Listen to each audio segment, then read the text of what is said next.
টি-টোয়েন্টিতে আপনার প্রয়োজন ক্ষুধার্ত খেলোয়াড় এবং সেই ক্ষুধা নিয়ে যখন একটা টিম মাঠে নামে, একটা পণ করেই তখন তারা নামে যে তারা তাদের সেরাটা দেবেই দেবে এবং খুবই নির্ভীক নির্ভয়ে ক্রিকেটটা খেলবে।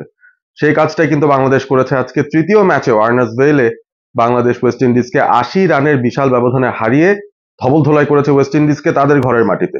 প্রথমবারের মতো উইন্ডিজের মাটিতে উইন্ডিজকে ৩-০-তে টি-টোয়েন্টিতে সিরিজ হারানোর যে কৃতিত্ব সেটা বাংলাদেশ দেখালো।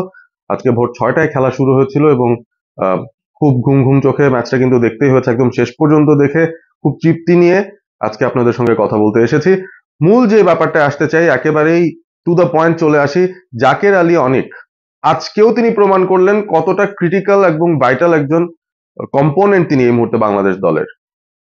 দারুণ একটা ইনিংস তিনি আবারও খেললেন এবং দল যখন ক্রাইসিসে ঠিক সেই সময়টাই জাকের আলী বারবার আবির্ভূত হন। টপ অর্ডারে পারভেজ ইমন সুযোগ পেয়েছেন সৌম্য সরকারের জায়গায়। তার ইন্টেন্ট এবং ক্ষুধার কথা বলছিলাম।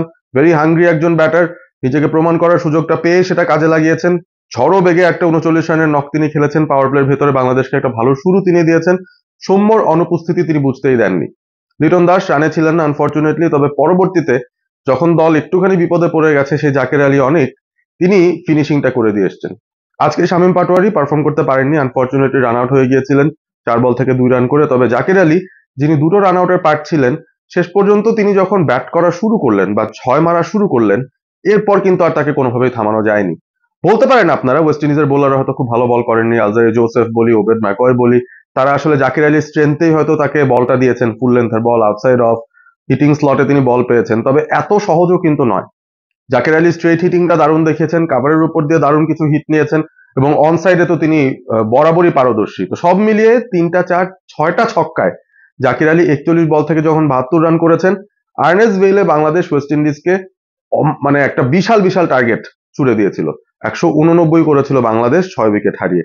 ১৯০ টার্গেটে ওয়েস্ট ইন্ডিজ খেলতে নামে, তবে ১১০ রানের বেশি তারা করতে পারেনি। ইনফ্যাক্ট ১০৯ রানেই বাংলাদেশের বিরুদ্ধে ওয়েস্ট ইন্ডিজ অল আউট হয়ে যায়।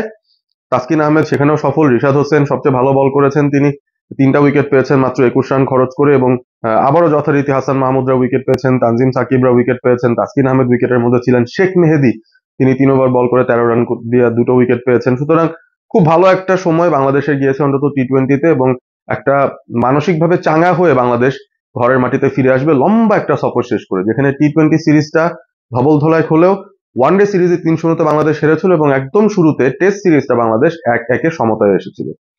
আপনাদের কি মনে হয় পুরো সফরটা বাংলাদেশে কেমন গিয়েছে? টি-টোয়েন্টি সিরিজটাই বিশেষ করে বাংলাদেশের নতুন যে খেলোয়াড়রা ভালো খেলছেন তাদের আসলে পারফর্ম করার কতটুকু আপনি লজিক দেখছেন? সামনের দিকেও তারা আরো কত ভালো করতে পারেন? কি কি পরিবর্তন বাংলাদেশ দলে মূলত আবারও আসতে পারে? কারণ বেশ কিছু ফ্রন্টলাইন খেলোয়াড় কিন্তু ছিলেন না। এবং আলটিমেটলি আপনার এক্সপেকটেশনের সঙ্গে রেজাল্টটা কেমন হয়েছে বাংলাদেশের এই সফরের? জানাতে ভুল করবেন না। আছেন অল স্পোর্ট এবিপির সঙ্গে। Stay Assam, stay all sport with all sport ABP.